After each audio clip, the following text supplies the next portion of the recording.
We have the head coach of South Africa with us, Coach Desiree Ellis. Firstly, Coach, your reactions not only to tonight but also spending 1 week in camp in Jamaica. Jamaica was good. People were very friendly, welcomed us with open hearts. Some even supported us. But tonight I'm a bit disappointed. Not in the performance though, but disappointed in decisions that didn't go our way, that I felt, the assistant referee had a flag up. All of a sudden she puts a flag down. Two contentious issues with penalties that could have been. But other than that, I'm really proud. We knew we were a better team than the previous game. Even though we brought a very young team. We were, like as I said, 9 new players had come in since the England-Denmark tour. 7 had started the first match, and we made a couple of changes again for this one. We changed the formation slightly after analysing the match. And I think for most of the game we were in control. Even when we conceded, we were in control. But when the decisions don't go your way, there's nothing you can do about it. But I think the people back home, if they were up, this one's for them. We're disappointed that we couldn't give them a result in the previous game, but this one's for them. We might have lost, but we lost with pride. Because, as I said, if decisions had gone our way, we could have won the game.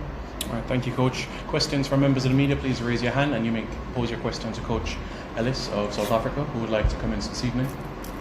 Eddie, you want to kick us off? Yes, Eddie Vision TV. Coach, much better performance today.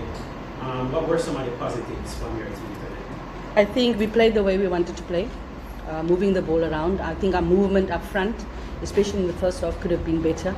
We came here without a striker because we had a couple of withdrawals just before we left. So we couldn't replace anyone as well. But I think we also gave some debuts to players. We had a 21-year-old centre-back who played for the first time, and I think she had Shaw in the back pocket. Tonight she had her in the back pocket. She dropped deep. She couldn't get past her. So for us, that's a plus. We also got a left-back who last played for us in 2022. Who we brought back as well. That's another big plus for us. But also having some of our players back. We still have a lot of players missing. And I think that augurs well for us going forward. We're preparing for the WAFCON to defend our title, and this was great preparation. We knew the physicality, we knew the speed of the Jamaicans, we knew Shaw was going to give us problems, but tonight we showed that we have a very good young players coming through. And we analysed the game and we felt that if we change our formation slightly, even though we didn't have a striker, if we change our formation slightly, we will have a little more impetus going forward and a little bit more control, especially in the middle of the park, which we did. So that really worked for us. This team is very unpredictable and adapted to formations because we can change formations without even having a training session because we've played these before.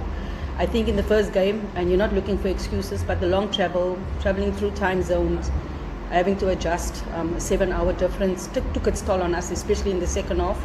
But being here a little bit longer, I think that really helped us. And today, you saw the true worth of Banyana Banyana. All right, go ahead, sir. Sir W1 from OVTV Negril. What's next for your team? Well, we have a February date. We also have March, April, then May, June, and then we prepare for the WAFCON.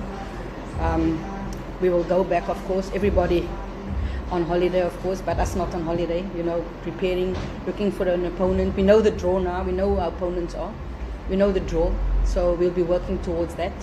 And hopefully also get some of our injured players back, some of the players who are not available. And some of the players who had played games in Mexico who were not available. But, we'll go back and rest. It's been a very, very long season. Players come from SAFA Cup, which is our regional tournament, come from the CAF Champions League, coming straight to this camp. So it's been a long season for everyone, and I think that's why you see all the niggles, but I'm really happy and really proud. Coach, Yeah. I'm sorry. Mm-hmm. Sorry, Yeah. one question. How important are the FIFA rankings for South Africa? I think it's very important, and your rankings only go up when you play higher ranked opponents. And even though we ranked number 50, we've shown in countries that want to play us. We've played the USA 3 times. We've played Sweden a couple of times, Netherlands, England, Japan, France.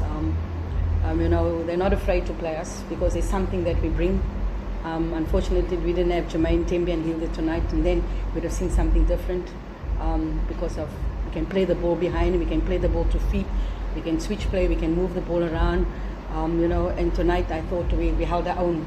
So I think when we play a lot of the teams, they say that we defensively organized, they try to break us down, but most importantly, they fail to deal with the ball behind, and that's why many of the teams play us, because when they come up against opponents that they have to face that, we can give them that, even though we rank number 50 in the world. All right, go ahead. Coach, we saw Banyana come on and then have to be taken off.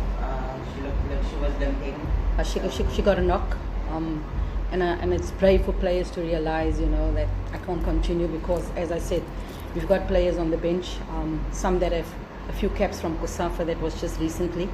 So we wanted to have a look at them as well. And tonight everybody played bar the third goalkeeper.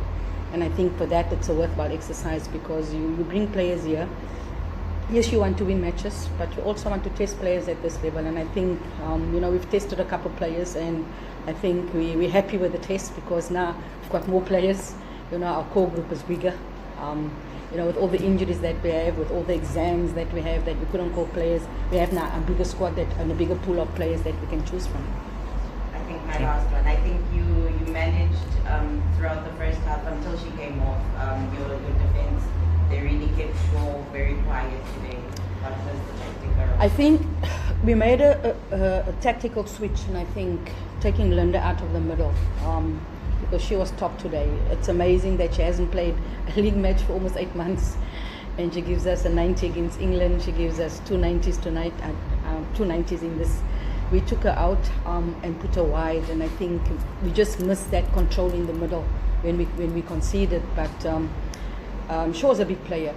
There's no two ways about it. She's a top player, and we needed to keep her quiet tonight, and we did for most of the game. And I was very proud of the 2 centre backs. I think they're both 21 years old. One was making a debut, and I think going forward, that's the test that we want.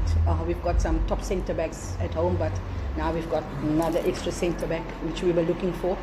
And as I said, it helps us now going forward because you're not only preparing for this WAFCON, which is 2025, but you're preparing for 2026 to qualify for the World Cup again. Thank you very much, Coach, and safe travels.